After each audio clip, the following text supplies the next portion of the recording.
You're listening to Every Day's a Saturday USMC Veteran Podcast.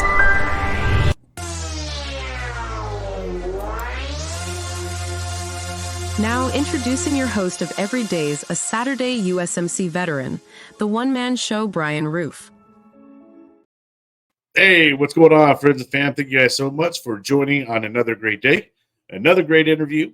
I'm excited for my next guest. As a matter of fact, it's not often we do have a lot more veterans to come on the show, and it's always open to first responders and police officers, and it's just a lot harder it seems to get those kind of guests on. So I'm excited for my next guest. He's involved in law enforcement. He's also involved in building a system that's, trying to help bridge that gap between the community and the police officers, because there is a big disconnect, I think, going on in our world with that today.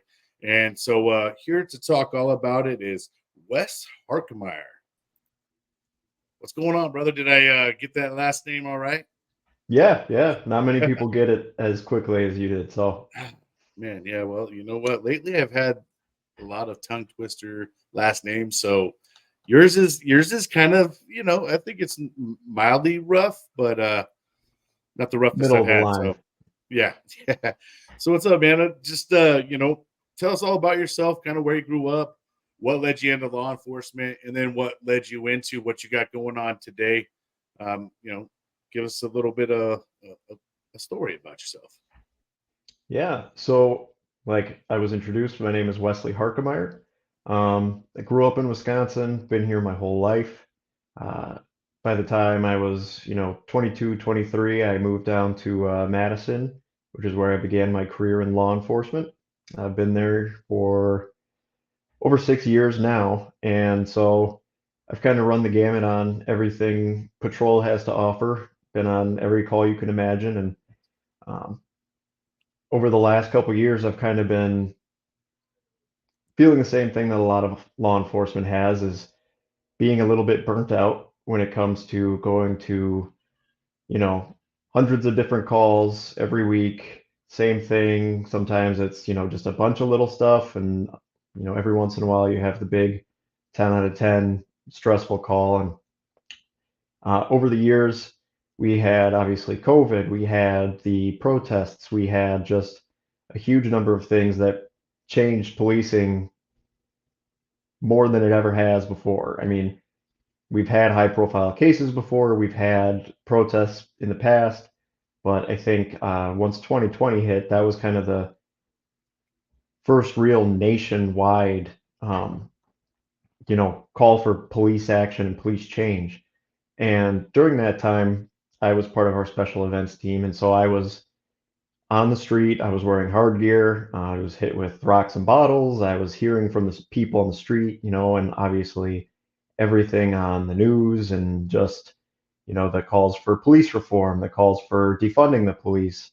And being on the law enforcement side of things, I spent a lot of time thinking about just, how much of this is accurate, how much of this is being, played out over the top a little bit in some situations, and what is the effect that law enforcement is having in terms of the people who actually do the job. Because when these protests were happening, there were days and weeks on end where we had half of our department pulled to be ready to respond to something if anything popped up out of the blue in one part of our city or another. And at the same time, these are peaceful protests, right?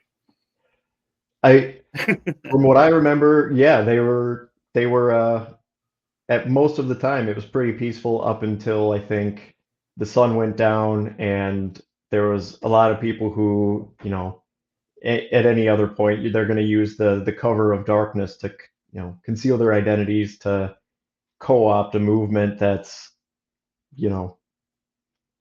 saying one thing, but they're using that to kind of commit their crimes. And then, when you have that many people out on the street and something crazy happens next to them, you have the mob mentality effect, and I think it all trickles down from there. But even with all that, we had all of us pulled to deal with what was happening out on the streets at that point. we still had officers that were working 12 plus hour days because regular people still had regular calls that they needed police help with.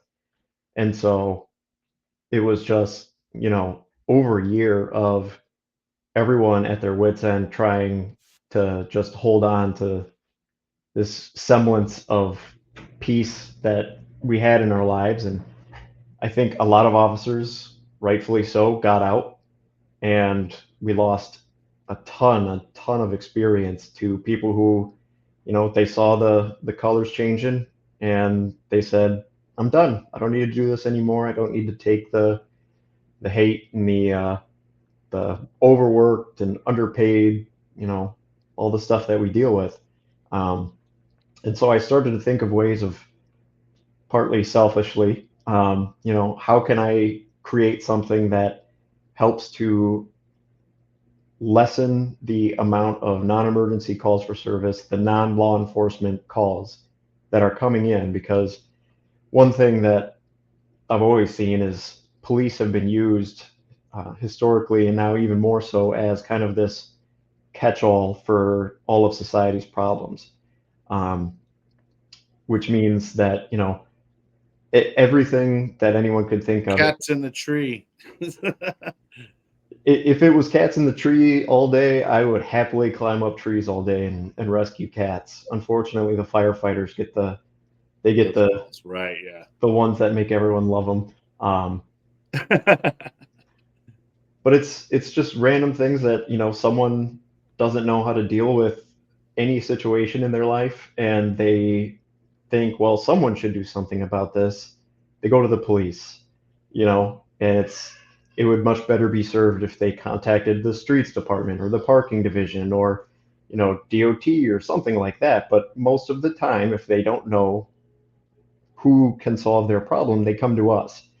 And as the model's been so far, a lot of police departments have been hesitant to move away from trying to kind of divert those calls, and they're still in the mindset of, we want to respond to every single call that comes in because we do want to offer this exceptional service to our citizens. And so what I created was Ireport. I reached out to a friend that I've known for a long time and asked him to start working on kind of the help me build this thing up into something that's going to be amazing. And what we created was Ireport, which is a software platform that helps divert non-emergency calls for service into a self-reporting model. And so we have iOS, we have Android, and then we have a web app version, which is what you have pulled up right now. So it's a non-emergency report management software, which means if you have, a smartphone or access to a computer, you can log in to your profile and submit any self-reports to your local police department without having to go through the process of calling into dispatch, probably finding the non-emergency dispatch number because no one knows it off the top of their head, and speaking with dispatch, getting an officer sent to your house to take your report, and likely not hearing from them again until everything is done and the report is available to be picked up. So the current model that we have, yes, we do have officers going out to take these interviews, but after that, aside from, a case number that they may give you, they really don't have any idea what's happening on the back end of what follow-up is happening, what's happened, what's been the disposition. And so with my background in law enforcement, I developed the software modeling off of field reporting systems that I've used in the past. So when people log into Ireport and they start filling out a self-report, they're essentially using something that's modeled off of the same softwares that I've used to write reports in the past. So it kind of takes away the, it updates all of the self-reporting models that any police department would have, because from what I've seen, most of them are fairly old and outdated. updated, it standardizes the self-reporting model across the board in the 90s by an intern that they had at the time that hasn't been updated, compared to a large city that behind all the tabs on their main website, who knows if it's even working, if it's findable, what's actually coming in terms of data.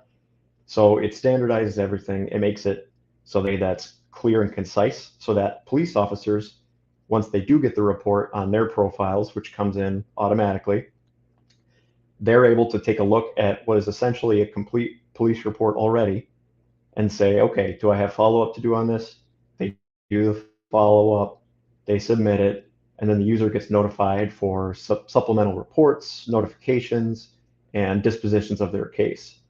So it makes it so that the people who are submitting these self-reports are able to kind of keep track of where their case is, what's going on with it, making sure that they can see that there is actual work being done on the back end, instead of just this nebulous, hey, he took my report, maybe I'll check up on it in a month or so and see if anything happened.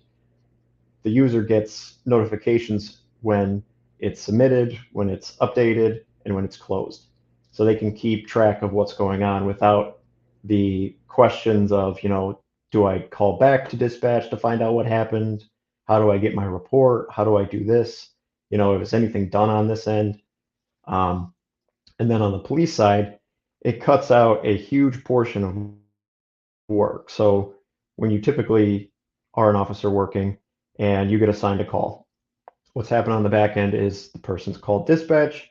Dispatch has taken minimal information. They sent you out to the call. You drive over to their address or the location of the incident. You take the report. You do all of the interviews that are necessary. You go and do any follow-up that's necessary, and then you have a report to do.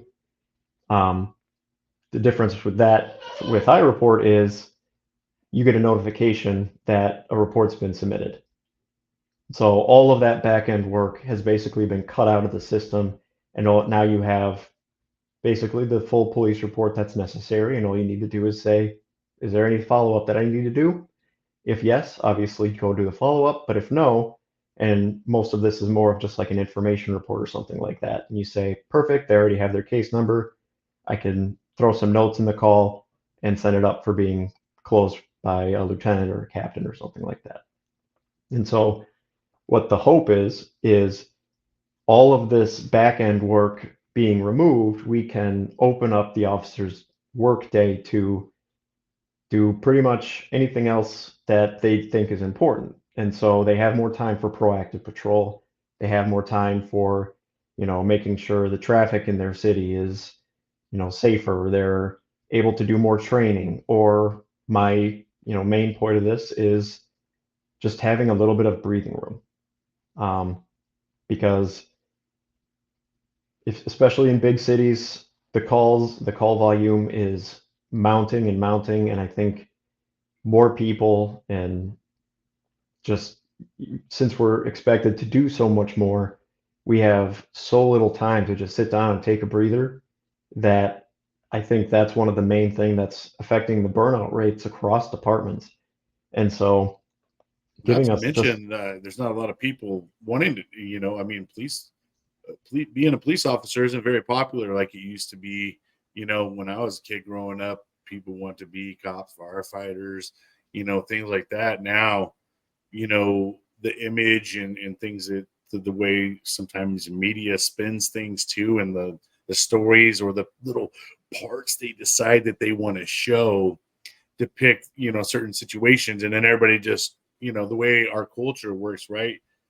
We take a small little thing and then we make it big. We blame everybody for the small little thing, yeah. So, and that's kind of, I imagine not only are you guys starting to have more volumes of calls, because the crime rates are starting to go up tremendously. At least here in California, I can definitely say that's a true thing, because you know, with the skyrocketing prices of food, gas, electricity, all the main things to just survive here in California have gone up so much, right? So now it's forcing those people that were kind of making it paycheck to paycheck ain't even making it to the next paycheck anymore.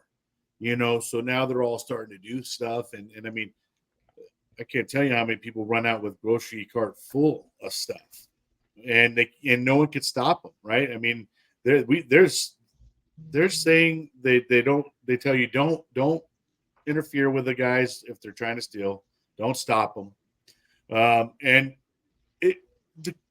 let's just face it, the law enforcement's too busy with a lot of things going on. So petty crimes are the things that are most likely going to kind of fall to the wayside, and getting your cars jacked because you're leaving it unlocked outside, leaving your window on, just cracked open, or, little stupid things are going to become a huge problem. And like you said, you guys are already getting bogged down by phone calls. There has to be other systems that can kind of filter the minor ones and stuff like that too, because not every call you guys get is probably one that requires 2 officers to go out there and go look at it. But that's what's got to happen. And you go out there and you find out, you spend like good 20-30 minutes, and you're just like, oh, all right, well, yeah. And I think got to go write a report about why we didn't do anything here. yeah, and it's yes, I have to go write a report about Joe being angry that John's leaves are falling into his yard, and right. And there's a lot of what you just touched on that specifically does affect officers, and I think Ireport's a huge aspect of fixing that problem. I mean, the cost of living is going up. That also means that the cost to run a police department is going up, right? So you have mounting costs for cities to keep these officers staffed. No one wants to do the job anymore, which means people are leaving in droves, and we're not recuperating those numbers through new hires. And with, the cost of living going up, officers technology are going to be needing to be advancing, paid which more. means things cost more, right? I mean, all these things. Yeah, Just we're adds expected up. to do more with less with each passing year. And I think Ireport offers a way to kind of divert a lot of that, because, you said not every call requires 2 officers to go to. And it's something that officers talk about, where 90% of the calls that you go to are called, ones and twos, in a scale of like, this is the big time being Severity, 10, right? and a 1 or 2 being, the leaves are falling on my yard sort of deal. Yeah. Um, The and shrubs are growing into my yard. yeah. And so when it comes to officer burnout, we have a ton of ones and twos coming in, which that's most of what you deal with throughout your career. You're going to have maybe 2 or 3 9 or 10s that you deal with. And a lot of people outside of law enforcement are, I think, they think that the burnout happens because of the 9s and 10s. And what really starts to mount over the weeks and months and years is, you're getting 3s, 4s, and 5s every day, every week for, 25 plus years.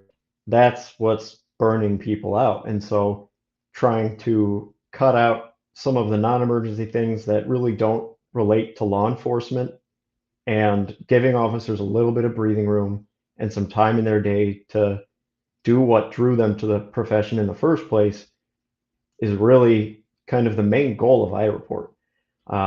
On the Because opposite I end of imagine that, you guys are playing referee with even spouses and stuff all the time, right? You got to go yeah, over and because someone yelled at the other person or whatever, and then you guys get called over and have to be counselors, like this is family law, guys. Like we only no one put hands on anybody. You guys are having a dispute, like yeah, divorce each other. Shoot, I don't know. like yeah, this big and man. there's so many calls that come in where you go to these, disputes or disturbances where it's 2 people who have a long history with each other, who at some point they just got fed up at something, they snapped, they're angry, and we're going into what are, higher intensity calls where we don't know these people, we don't know what's going on, and we don't know their history.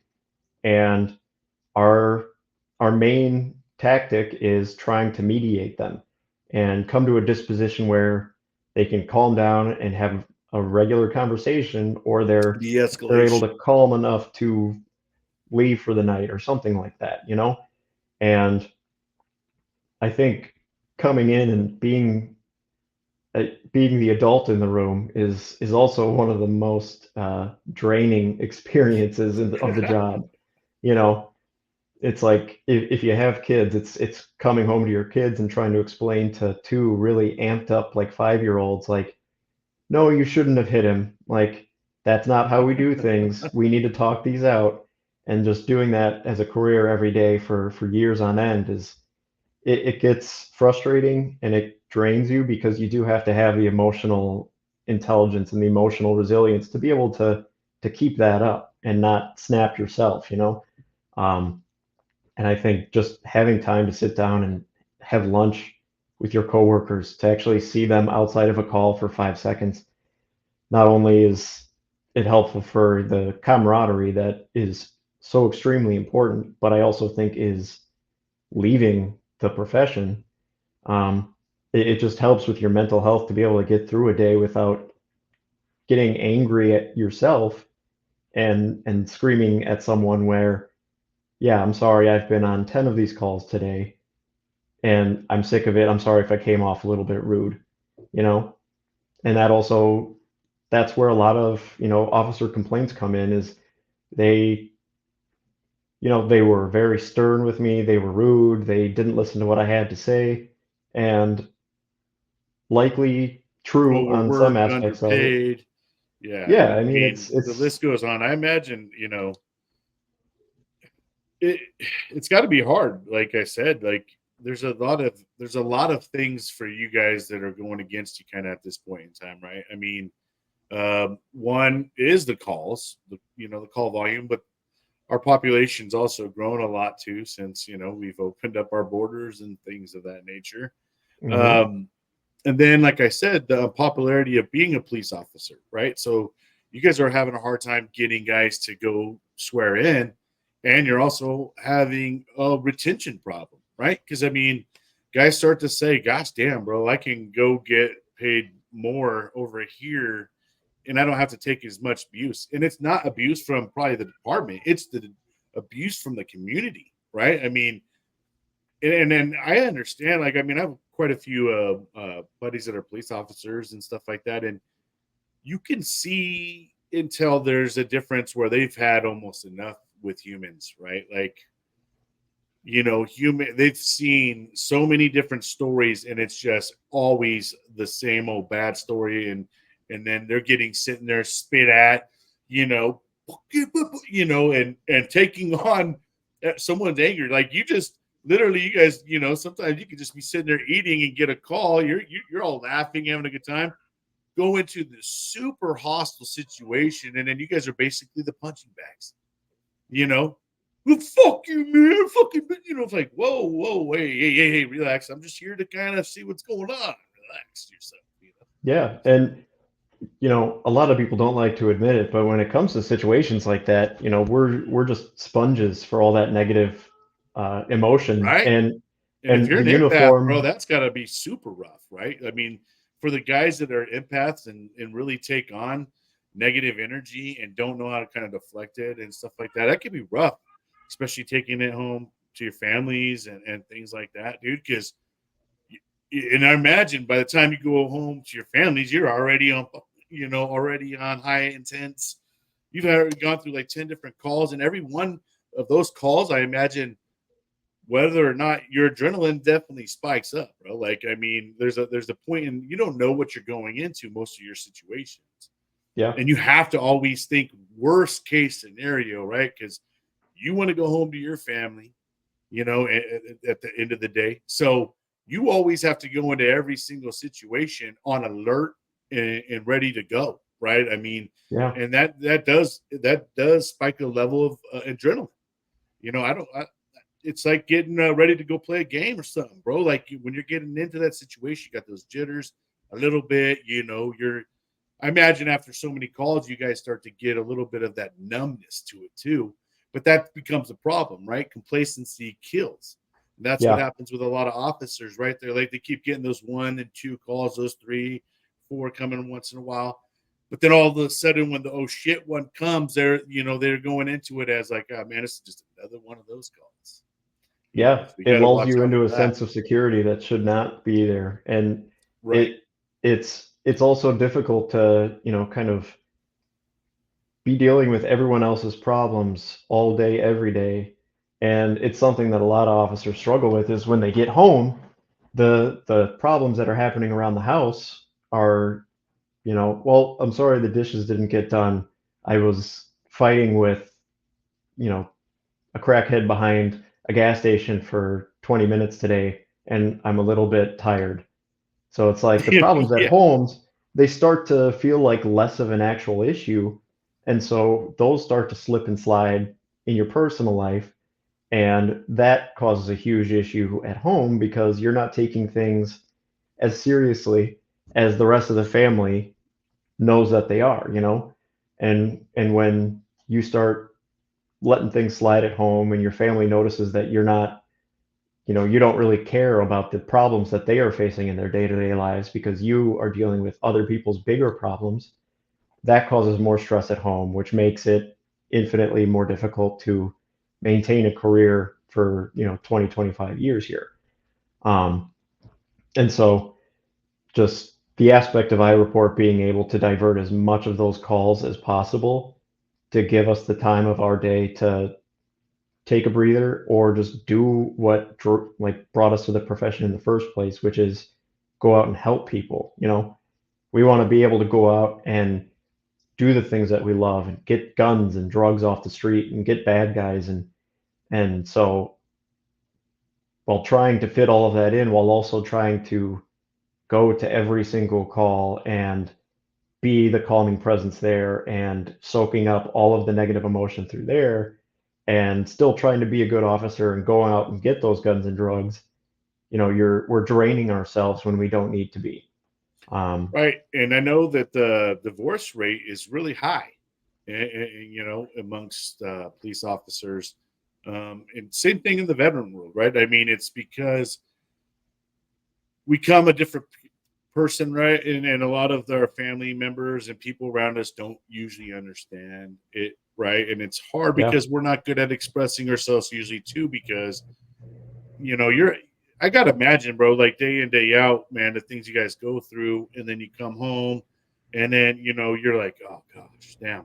Now you gotta police your kids, you got you've been doing this all day, but now it's at a lower level, right? And because even when I got out, bro, I had to learn not to treat my kids like recruits, right? Because they never went through the training I went through, and just like kids, they didn't go through the day you went through. They'd have no clue, right? And you're probably not going to go through and tell them all that you went through, but and that's the hard part. And but the thing is if you can at least somehow start to like notice it yourself, like, damn, all right, well, I'm taking home my work too much, and I got to learn. It's hard not to turn that switch off though, and I imagine like even when you guys go out to eat, bro, like, I mean, you're still, you're still a police officer out there. You're seeing shit and you're like, like, I imagine on the daily, it doesn't just turn off ever for you. Right? I remember a story of being out with my wife one day for dinner, and the waiter was someone that I had arrested like 2 days prior. And so after he's the one that dropped off our drinks, and I was like, okay, we're going to finish these and we're going to leave.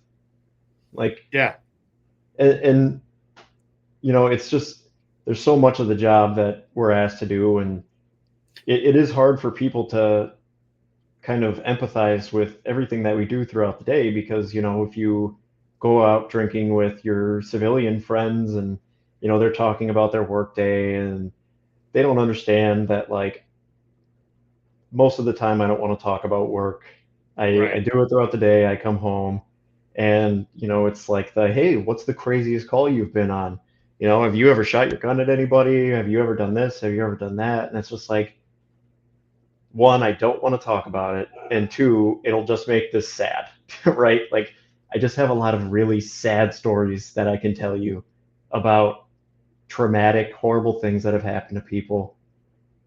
Like, it's, it Humans are awful to each other, evil people, bro. And you guys, police officers, see the absolute worst of the worst. You see people at the end of torture, at the end of whatever horrible situation they went to or went through. You guys are gonna be there for that.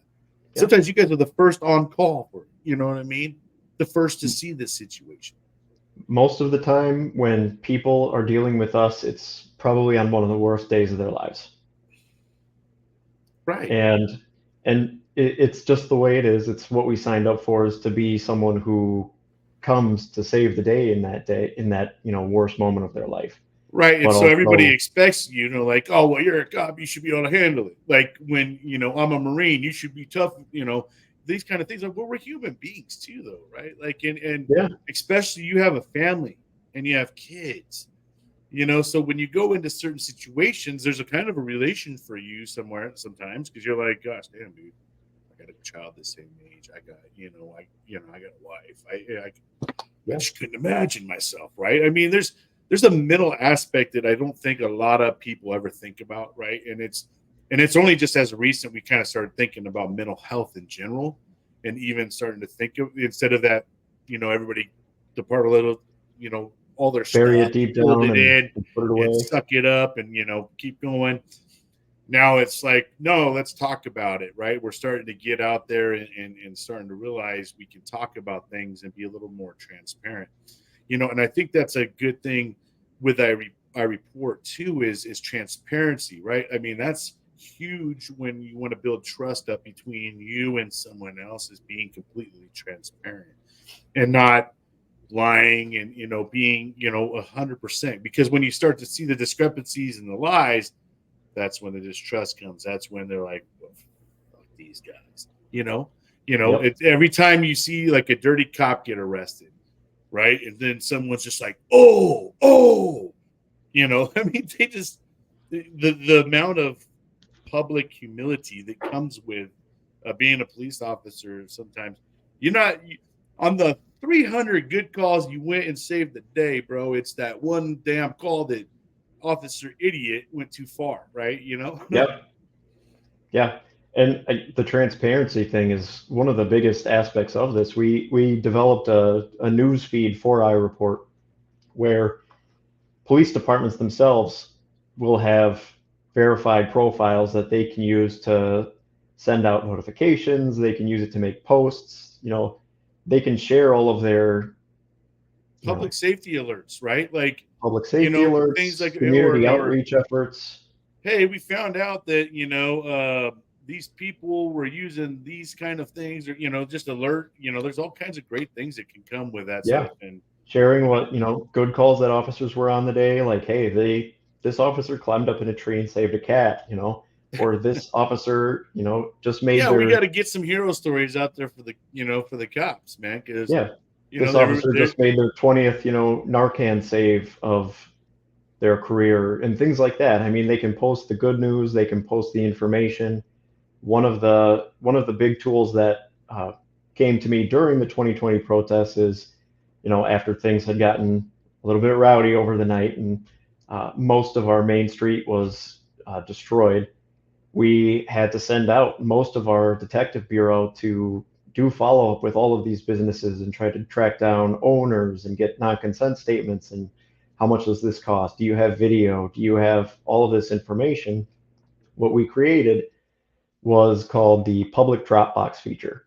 So verified police departments can create a GPS radius wherever they want to place it on their map and open up a public Dropbox that will notify users in that area to say, hey, be aware there's a protest happening, or be aware there's an incident occurring, or, even if it's just, hey, there's a parade today, if you want to submit photographs of law enforcement or things that you saw during the parade to the public Dropbox so that we can do our monthly newsletter with, our officers enjoying the 4th of July, something like that.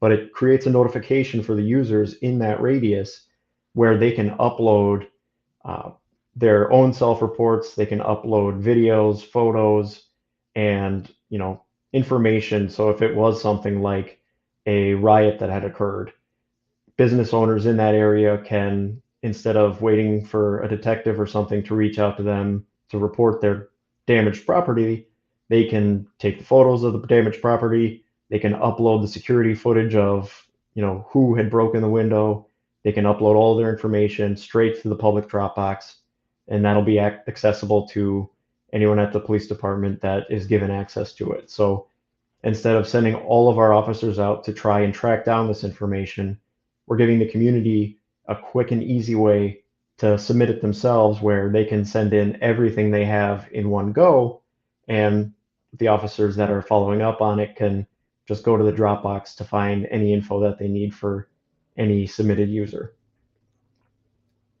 It almost sounds like we are getting to a level too, man, where they almost need like another element of policing, where it's more to these minor calls, like a public, service, I don't know, what public awareness, something like that, somewhere where, they can kind of take care of the little bit, the lesser of the, and I don't know though. The thing about it is you never know what you're going to go into. I think that group of folks would have to be trained, obviously, to go into every situation as though it was the worst case, but at least you can have more of a spread, or at least it almost sounds like in a way, either we're going to end up having to get more police officers on the force, find more, more ways to, like the Ireport, just different ways to do business, because things have changed dramatically,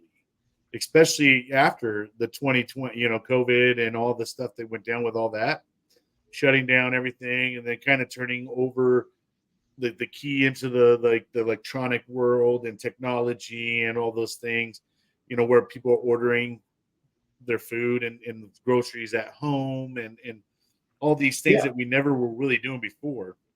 I mean, the technology available to us has exploded, and I think there's a little bit of a lag when it comes to law enforcement adopting these things, which Right. it's the same with any government run organization. Is, we're not doing this to bring in so and so amount of profit every year. We have a set budget that we have to kind of work within to try to say, risk and reward. Are we able to hire more police officers? Is this what the public is asking for? Is this something that's supported? Right now, what we're seeing is likely, over the last couple of years, that answer has been no. And so it's been a huge fight to try and get more officers on the street, where, with the technology with Ireport, we can divert some of the workload coming in so that our officers that we do have are able to stick around for a longer period of time and they're not getting burnt out. And, there's, with the, less stress from going to less calls, you're going to have officers with better health, better mental health. You're going to have officers that are going into situations more prepared. They'll have more time to do more training. And with, a clear mind, there's going to be fewer incidents where an officer may get caught up, be angry from the call he went on before, and suddenly messes something up. And now they just, made the whole department look bad for a mistake that they made because of going into a call where they're already at the end of their rope. So what we're hoping that Ireport is capable of doing is just covering this huge swath of issues where, we may not have as many officers on the street as we want. And that may be because the city budget isn't something that's going to allow that, or maybe it's politics that is kind of keeping that from opening the door to more officers. But Ireport is a simple and cheap solution to being able to redirect as many of this as possible to some other form of our law enforcement aspects, so that we can get you know, the best work out of our officers as we can, and not needing to, burn them out to do it, Now, is there a place that you could go check the data, right, to kind of see what type of percentage Ireport could possibly make up for, taking on some of these calls?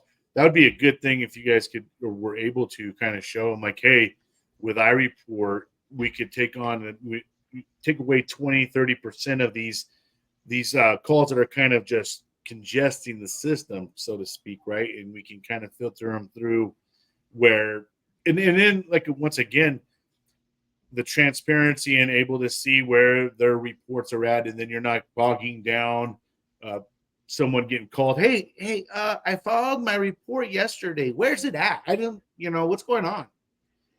Yeah. So That's actually, getting we a do chance have to look at it. we do have a calculator on our website. So any cops or law enforcement listening, I encourage them to go to our website, ireport.us. We have the department calculator, which can take in, how many non-emergency styled reports is your department dealing with per year, and how much time are you spending on those compared to, how many, if those were diverted to Ireport, how much time you would be saving, how much money your department would be saving. I did the same thing for my department when we were starting this out, and I averaged out about 45 minutes per non-emergency call being spent on these. And obviously, some of them can be a couple minutes, and some of them can go much longer than 45 minutes if it's something, Sure. it's a lot of information that this person maybe goes off on tangents when they're talking, and it kind of takes up, an hour or two of your day to try to get this, kind of low level non-emergency report filled out. And with Ireport, I was able to average it to about 15 minutes per call. So if you're cutting that down by, 2/3 over the course of 2 years at my department, we would have saved approximately $1 million based on officer pay and the amount of time being spent on one call versus another. And so departments are able to save a lot of money just to divert a You lot of these start throwing calls to a those kind selfish of one numbers model. out at people, man. That's when they start, what? Yeah, Just give us that yeah. much. And on our website, again, I would encourage anyone listening to just drop a line. We have our contact us page. So right now we have a small team. So anyone that's reaching out, you'll be getting into contact with me or one of the other members of our team, and we'll be able to demo iReport for you. We'll be able to set up any meetings and schedule around anything that you may need to see if iReport's a good fit for your department. Outstanding. Yeah, I think, as we move on with technology and everything else, that's a big thing, right? We get like our law enforcement and our intelligence got to stay ahead of wherever technology is, right? You guys got to be better than what we have at all times. You got to be ahead of the bad guys, right? When they start getting ahead of us, we got problems on our hands, right? So there's ways we got to start getting.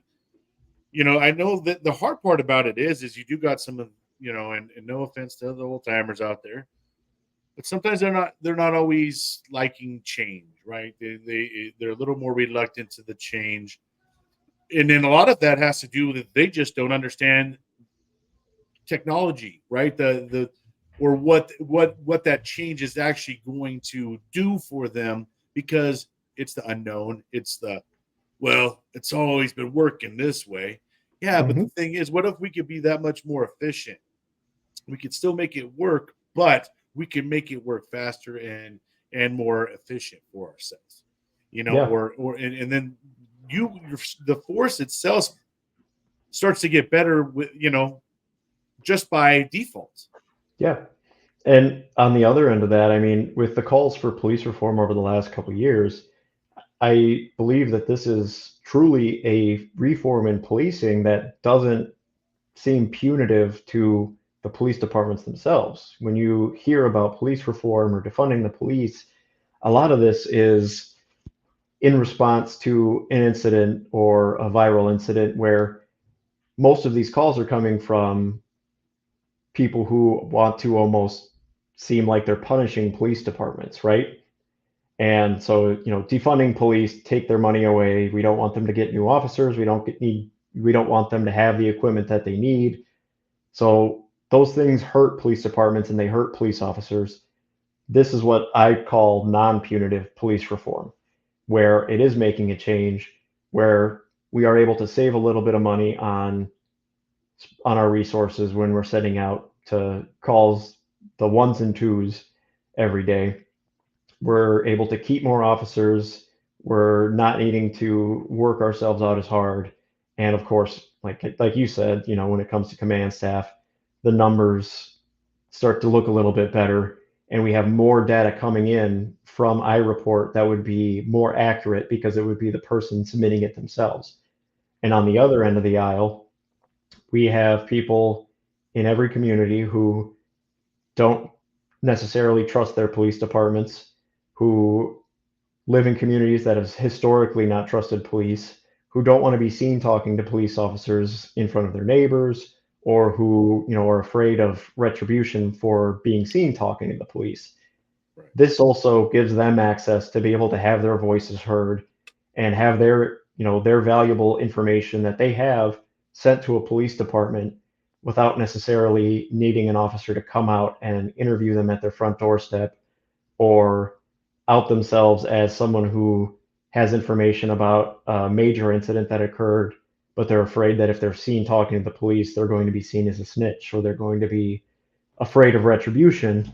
This gives them the option to be able to, have a line of their police department without needing to feel unsafe to do so. And that's probably one of the biggest things in these communities where people don't want to talk to police. Everyone has the video on their phone. Everyone's been talking to everyone else. These communities know more about what happened than we will ever know. And I think there's a lot of people in those communities, especially now, where they just want to be able to come home to their kids and play in the yard, and they want to be able to have a safe environment, and they're afraid of what might happen if they're the ones who are seen as providing info to the police. Most people just want to go to work, come home. Right. And I didn't see nothing. Yeah. Yeah. I don't blame them at all. And No, so, right. Being able to very easily and quickly, without any hassle, send the little tidbit of information that they have to the police department without worrying about any of the other things I just previously mentioned, that's opening up doors to not only them to be able to actually have positive, interactions with the police department. It's making it easier for them to send photos and videos that they have of incidents. So we're getting better, more accurate information of these things. It also helps the police department. So we're getting anonymous info of a video that was sent around that someone got, and they're like, I don't want this stuff happening in my neighborhood. It's unsafe, and I don't want these guys to go, unchecked. So you send it in, and now they have something that they might not have had in the past because of Ireport. I think how much more of a better world would this be if the community and the police officers actually work together, right? Instead of it be like us versus them type of mentality. And that comes on both sides of the situation, right? I mean, even sometimes in the in the police world, when they go into situations, they're treating it as every other situation, and sometimes maybe that person didn't deserve that kind of pissed offness, but that's it is what it is. That's this guy's been having a rough day and he took it out on his next call. That happens, I'm sure, too. But I think the biggest thing, transparency, we've talked about that a lot. The ability to trust one another, things like that. And when something goes wrong, to be able to own it on that, as being transparent, right? When we make a mistake, we got to say, all right, that was our fault, and we got to do better. And and show the community, like, yes, we're going to do better. It's kind of sad where we're turning ourselves into a world of, it's either we got to the level of we can't do it without someone else, right? Or we don't want them. It becomes either way. There's no happy medium there anymore. Yeah. um, And it, and people really, I mean, I truly believe that if you give people the ability to have a hand in the safety of their community, they will happily accept it. Most people who feel like they can't do anything about what's going on in the neighborhood desperately just want someone to come in and say, I'm here to help. I've heard your calls for help, and we are here to do just that. And I think if people have this ability to sort of, be the ability to kind of keep your community safe is something that has been, I think, lost in our yeah, country. right. And a lot of people who, they just don't feel safe. They don't feel like they have a voice. They don't feel like the neighborhood is, you know, able to come together and help fix some of these problems. They usually just expect the police to come in and try to fix it. And I think it's almost disheartening to a lot of people to look out and see like there's nothing I can do about any of this.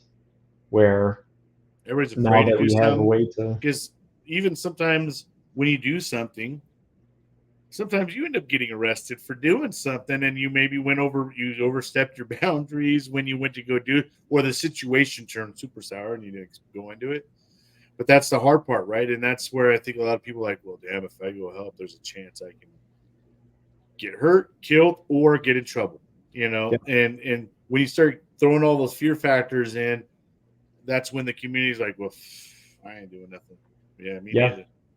And And then the we'll thing let about them. Ireport is, we're definitely not saying, go out there and be the Yeah, police without sure. actually getting any of the training. It's you're offering something that's the most important resource available, which is information.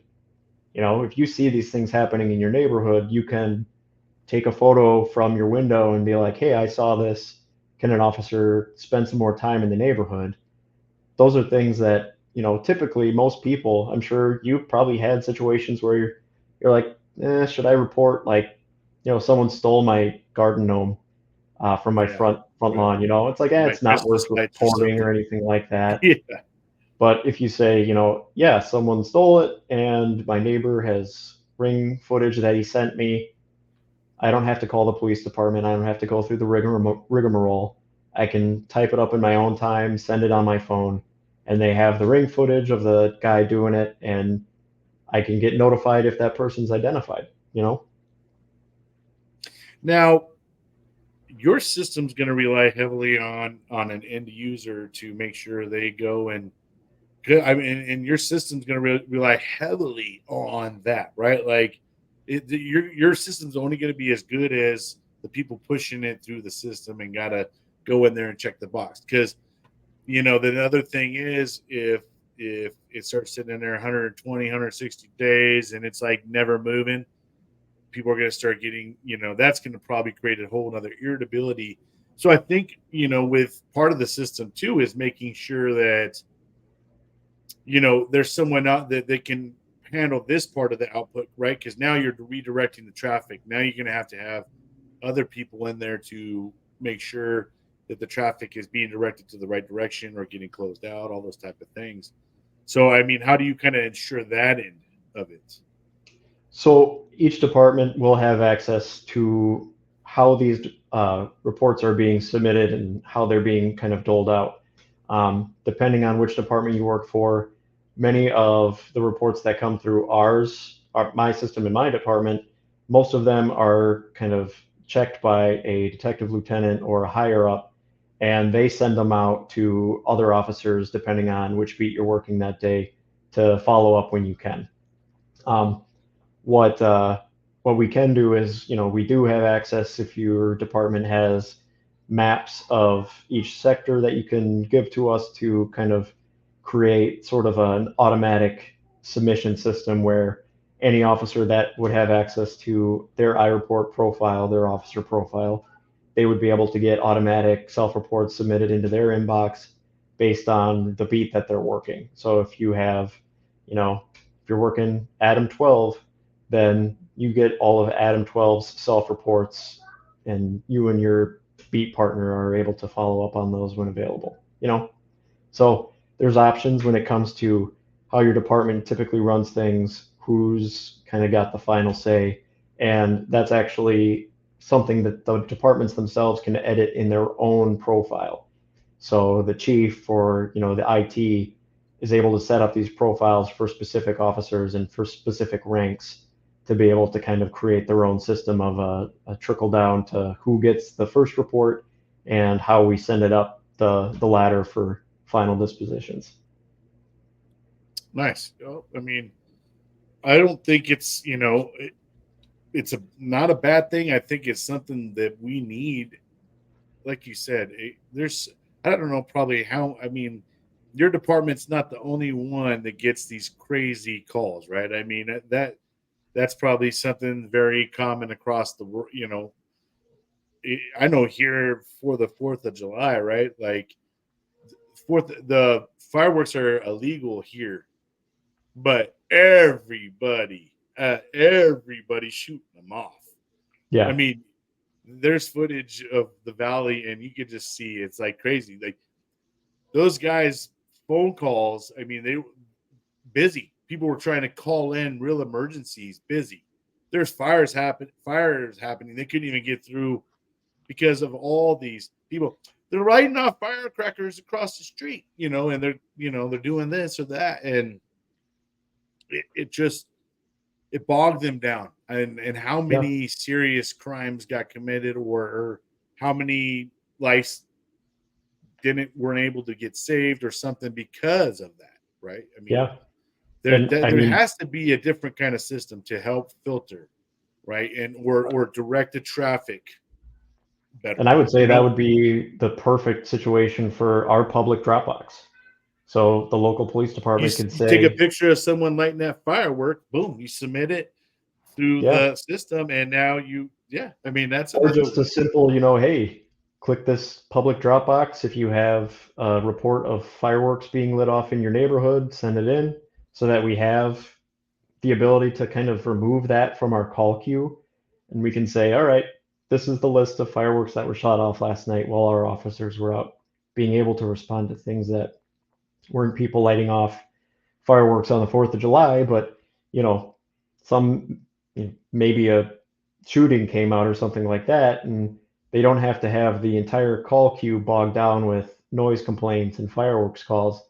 They're actually able to kind of look at everything that's going on and say, we can triage this a lot easier compared to what it was previously, where all you saw was pending calls.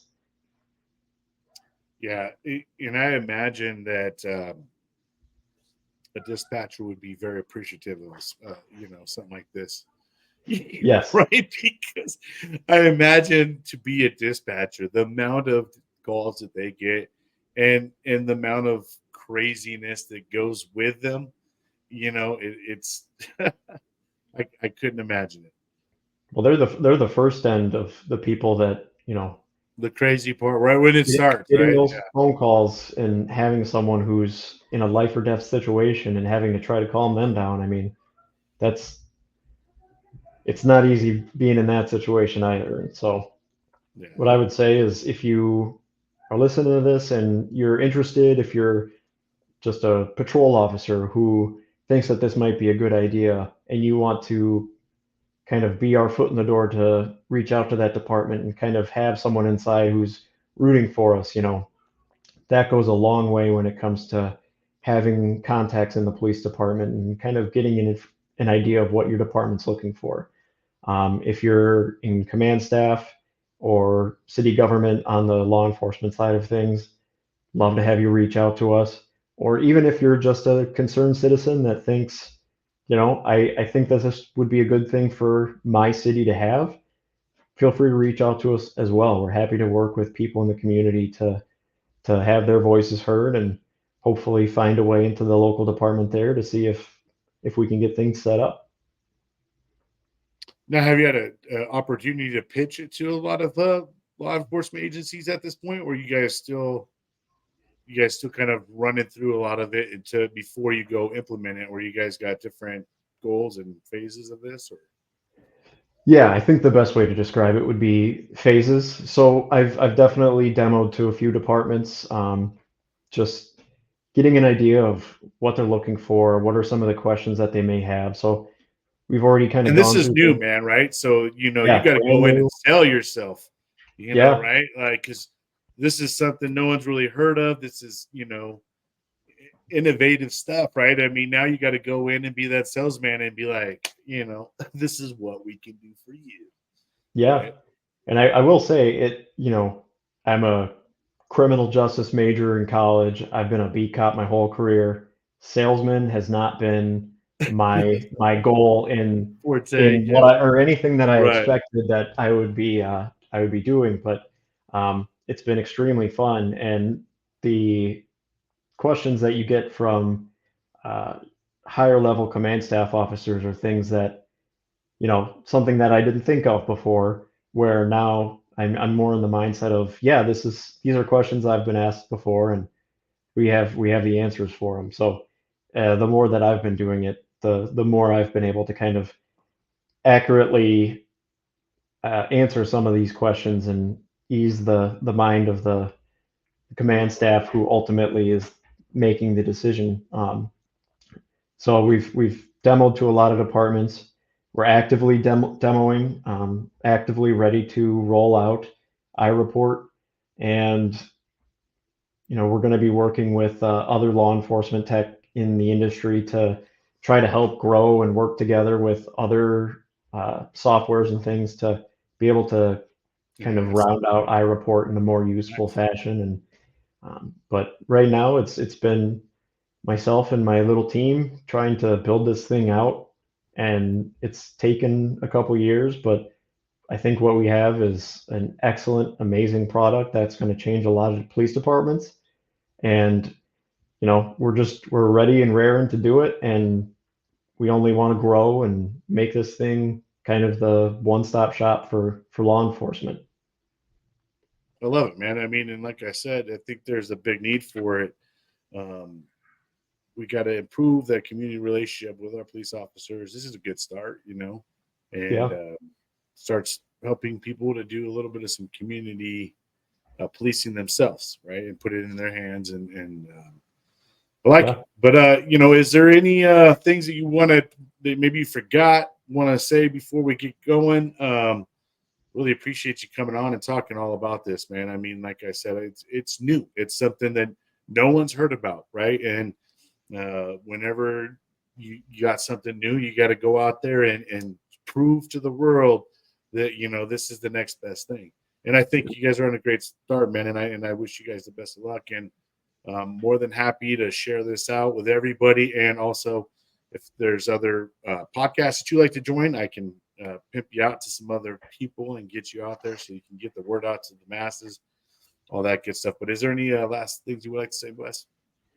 Yeah, I just want to thank you for having me. This is fantastic. I look forward to listening to my own voice on a podcast again, which is just like the funniest thing for me. I've tried listening to others I've done in the past, and it's just like, God, you really do hate your own voice in a recording.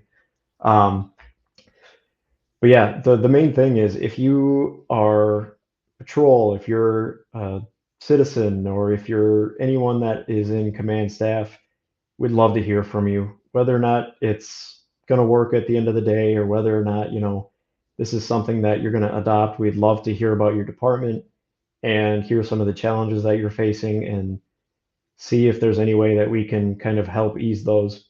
Um, the main mission here for me has been trying to put the pressure release valve on some of the stuff that patrol officers work through throughout their day. And in that, I think it's grown to a huge platform that can help all sides, each side of the aisle. So reach out to us on ireport.us.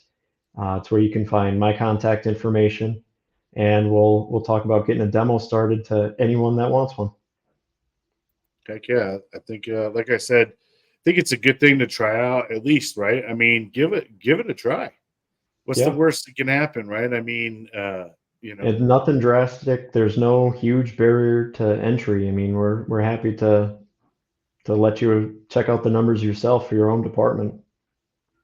and you know what? There's a lot of good to it, not just from the work standpoint, but also the home life standpoint, right? And trying to, get these guys home to their families a little bit more.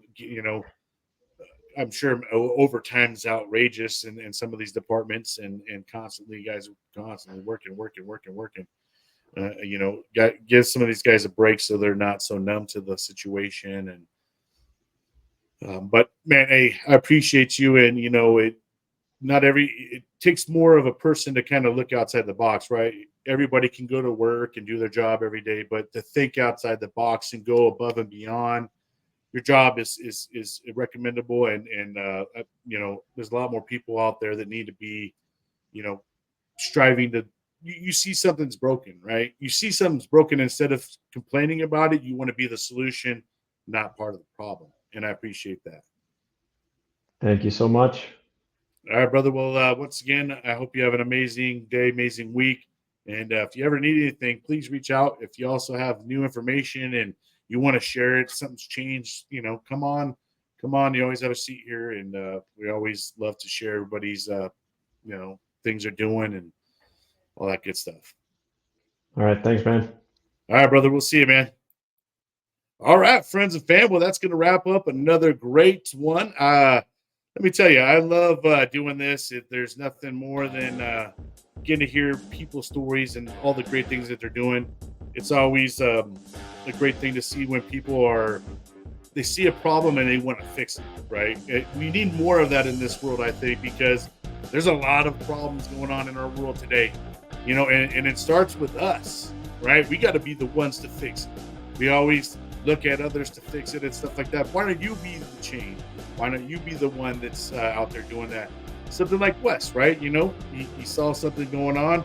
Let's get it fixed. But hope you guys are having an amazing day out there. If not, let's make it better. You know what I say? Don't let the day kick your ass, but let's kick it. Until next time.